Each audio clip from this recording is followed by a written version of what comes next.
Okay, Joe, we pushed it outside. This will be an absolutely cold engine start, and we'll give you some noise. The startup.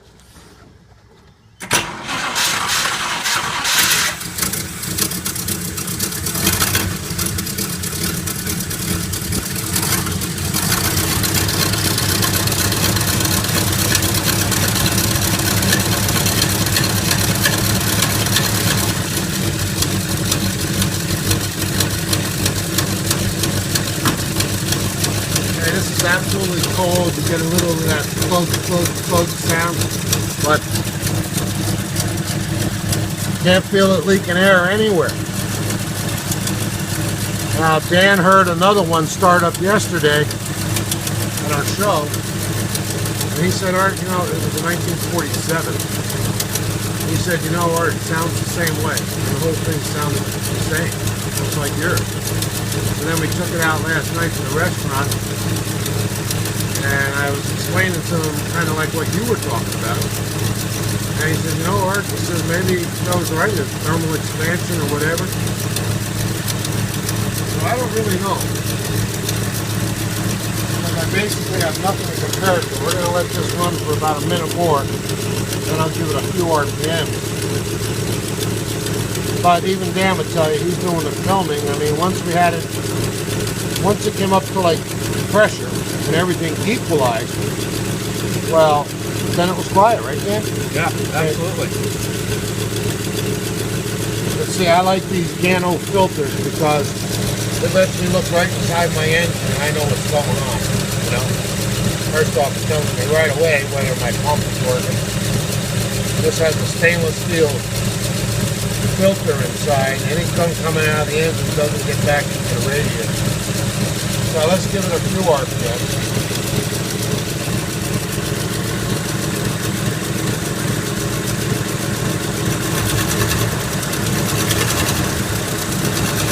Now that noise bothers me, and I don't like it, but you'll notice if I step on it right now, it's got that noise, but then it'll quiet down.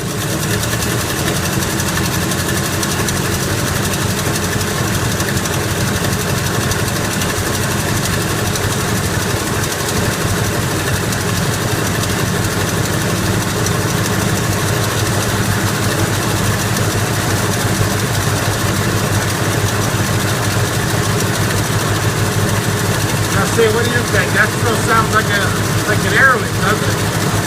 It does, but I think for the 1938 standard, it's probably normal. By 2012 standard, probably not. Let it warm up a little bit more, but we were talking like what you were talking about, Joe, that thermal expansion business, because valves are opening up and that hot gas is going against these pipes, which aren't really warmed up yet. Almost like we were thinking like hot water going through pipes in a steam radiator.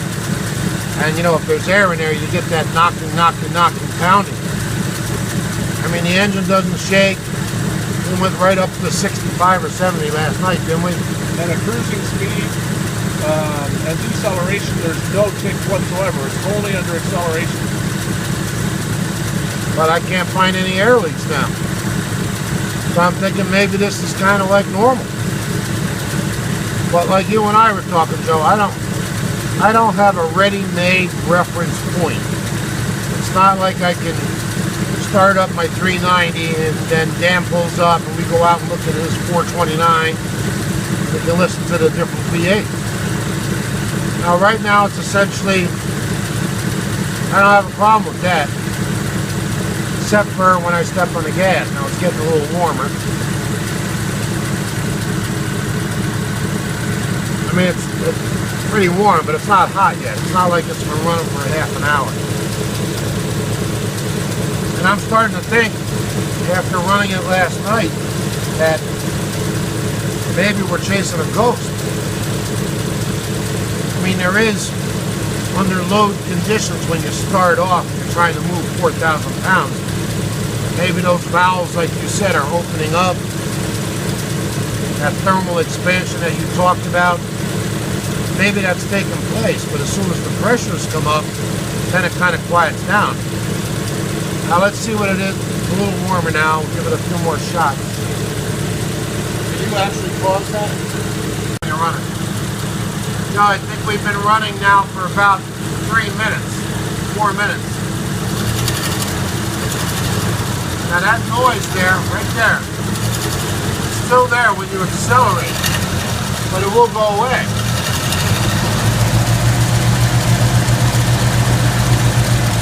Now, in this noise that you hear, about 90% of it is the whirl of the fan and the fan belts, right? Yeah.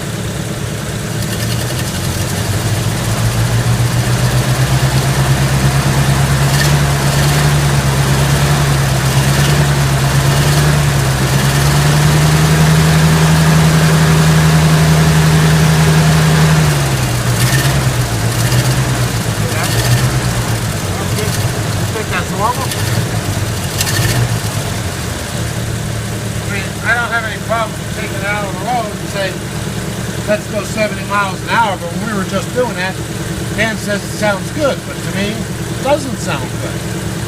And I guess, well, maybe I want it to be quiet like a new car.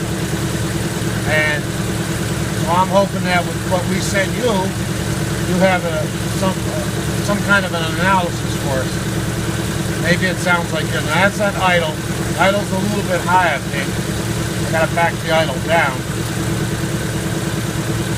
And when it does get really warm, I mean up to operating temperature, not 5 minutes, but 15 minutes, it's a little quieter. Now we're going to shut the tape off and we'll let the car run. We'll come back in about 10 minutes, idle, and then we'll try it again and see.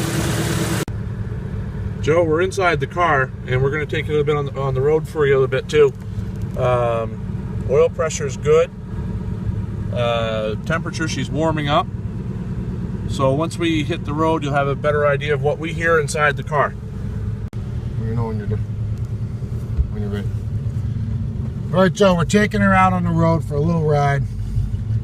If we get a good spot of traffic, try to bring it up to 60. And we're only going to talk a little bit. You'll be able to hear the motor. We got the vent open so that you can hear more of the sound coming through. The heater's off. Oil pressure will come up to about 30. Going up in the second.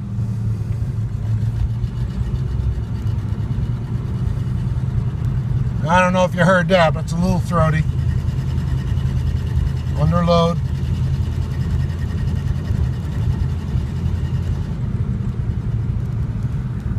But see, as soon as I let off the gas, that knocking's not there. You know what I mean? Totally gone. And if it was a true leak, we'd be hearing it all the time, wouldn't we? That's my conclusion. Just like what you were saying, Joe, it seems like as soon as the pressures all come up and equalize, then there's none of that. Got the clutch in. It's fairly quiet. RPM's a little high. I have the RPMs high because I never backed them off. I had it high to keep pressure up in idle condition. But I can back it off now. I just haven't done that. Here's the motor.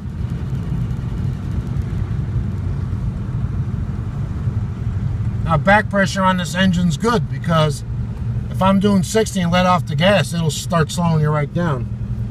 So it's got good compression without knowing the actual numbers. Now I'll accelerate. Here we go.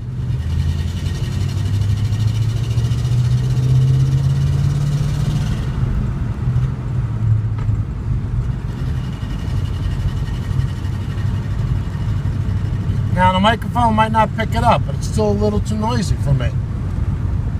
Now it's quiet, see? It's just Sounds quiet. Fantastic.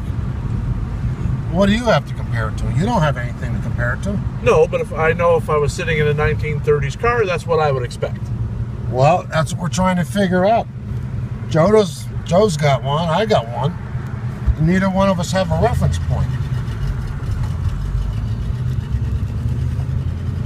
And I guess that's why I'm asking for your experience, because nobody in the neighborhood has a 30s car. I don't know. We'll shut up so you can listen to it. third gear, accelerating. I hear some of it, but then it's going to smooth out when the pressures come up.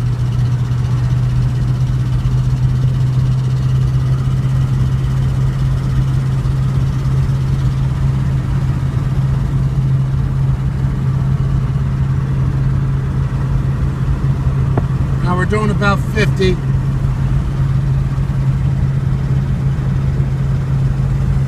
I got a little spot here. I'm going to bring it up to 70.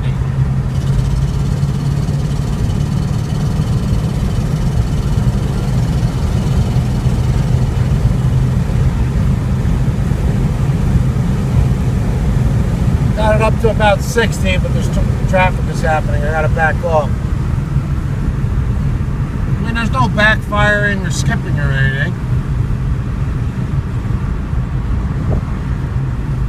Then when we get it back in the driveway, we'll pop the hood and give you a good sound of it, or maybe a sound with the hood down, you know, see what it sounds like.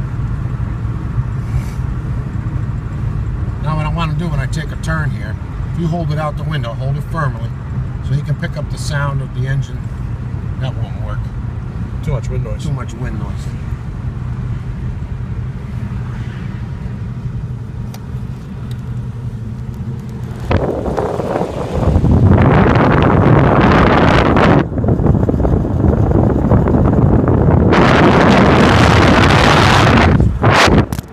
We're going to come up a little grade here. Just let it walk up this hill. Maybe you can hear the torque it's under. Okay, outside.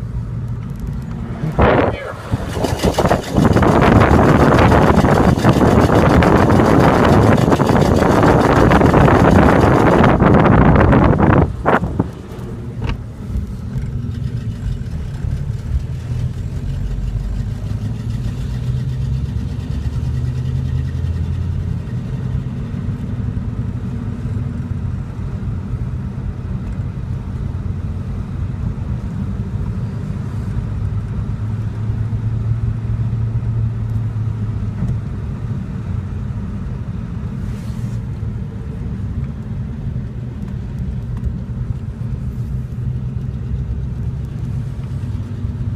Now out the window.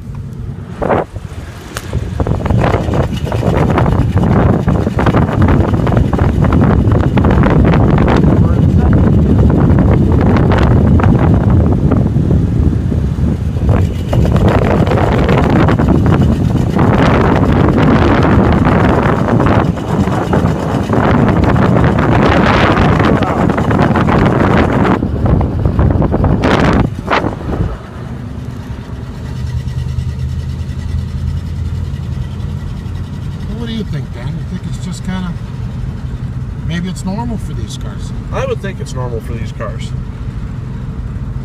That 47 we saw yesterday was an absolute perfect car.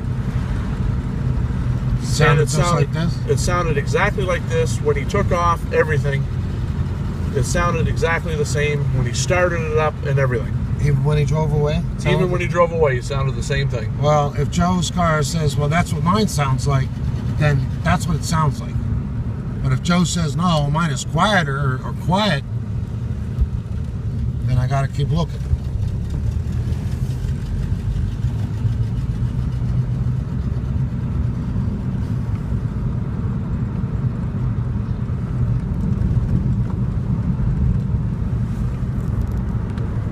He'll know because he understands the internal workings of these flatheads way better than I do. And he had an explanation there. I'll let you read it when we get home. Whole explanation about what happens when it's doing A, B, and C, you know. And it kind of made sense to me. And from what you were telling me, it makes perfect sense to me too.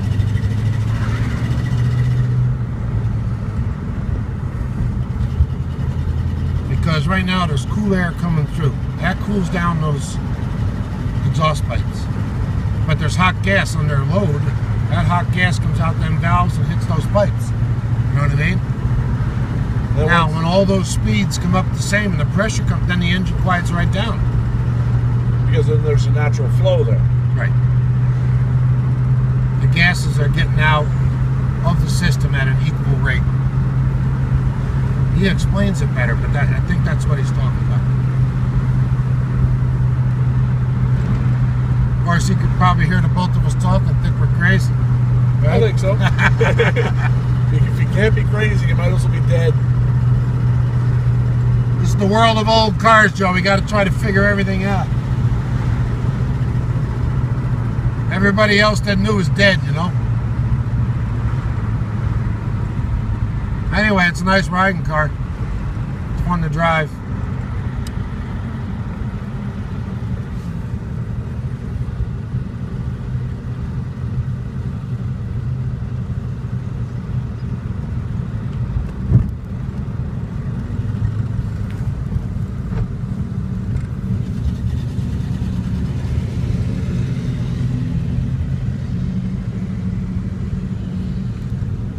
I think I just got to be happy just driving it. Maybe I am chasing a ghost. You know? I'd enjoy the car as it is. It's a beautiful car. Yeah, but you always want to, like anybody else, you just want your car to be right. And that's the question. I don't really know what's right, you know?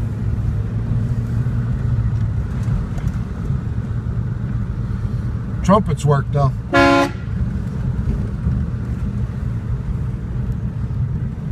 If you can get out and just film it now that it's really warm. We had about 32 pounds of pressure. Yeah, just get the sound of that motor while it's outside.